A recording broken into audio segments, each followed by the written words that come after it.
In the summer of 2017, Mid-City was a mess. Completely defeated. Honestly, it's rain, it's not a hurricane. And I think we're just accustomed to dealing with really poor infrastructure and really poor city management. That was the second time Brian Knighton's business, the Broad Street Theater, flooded. And then this past one, July, was pretty bad. His theater has flooded 5 times. Yes, you heard that right, 5 times. What goes through your mind when that happens? Can we say profanities on television?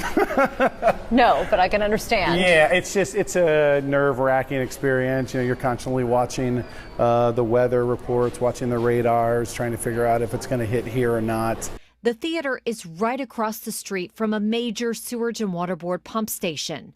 While that pump station has been part of the problem, the other was hiding in plain sight in the Lafitte Drainage Canal. You could just see from above the greenway, you could see the muck down, and I had no idea how low it went, but it obviously went down pretty far. We're not surprised we found some impediments, but obviously we're a little surprised at the magnitude and the scale of the debris that we found, obviously including the car. We found sofas, mattresses, tires, shopping carts, even trees, all clogging up the city's drainage canals on the east and west banks. And it's nothing new. Major sewage and water board engineering issues solved. Activist Drew Ward pulled a bead-tangled bike out of the Palmetto Canal more than a year ago. He got so frustrated with the lack of maintenance, he started doing it himself. While it's easy to see when the above-ground canals need cleaned, many of the city's water superhighways run below the surface. For example, underground canals connect the pump stations on Broad Street, while the Lafitte Canal is partially exposed. I suspect that at least a dozen years before somebody actually looked at this canal itself. 2 years ago, when we did our first down the drain investigation, we requested all the canal cleaning and maintenance records for the first half of 2017. This is what we got. Records showing grass cutting with tractors and weed eaters along the canals. The occasional dump truck mobilized to get some of that debris out. But based on the records, the maintenance appears haphazard, unscheduled, and in some cases, unfinished. For example, the Palmetto Canal, where Drew Ward pulled that bike out last year, vegetation was only cut twice in 6 months, and both times the maintenance was marked unfinished.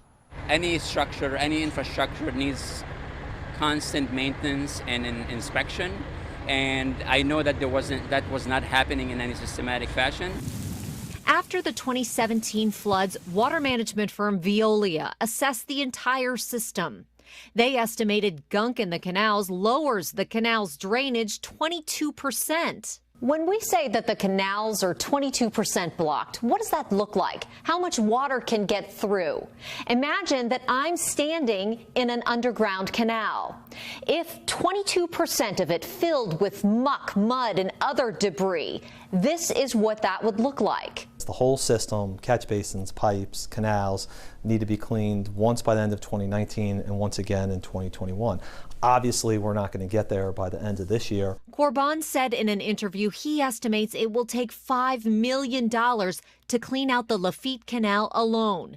And he thinks it's loaded with 22,000 tons of debris. That's almost as much as the Statue of Liberty weighs. We don't necessarily act swiftly as we should, or as swiftly as we can, only because of the funding. But it's all about priorities. We tackle the worst of the worst. Has this ever made you say, I'm done? No. You're obviously not at that point. Yeah, no. We're here to stay. As long as people come see movies, we're here.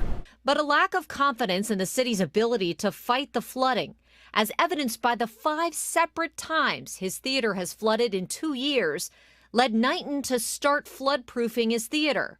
On July 10th, it took on 1.5 feet of water. Now all of this material is flood-proof. Everything's either concrete board, PVC, or paperless gypsum board. So we're pretty much a spray and clean and reopen.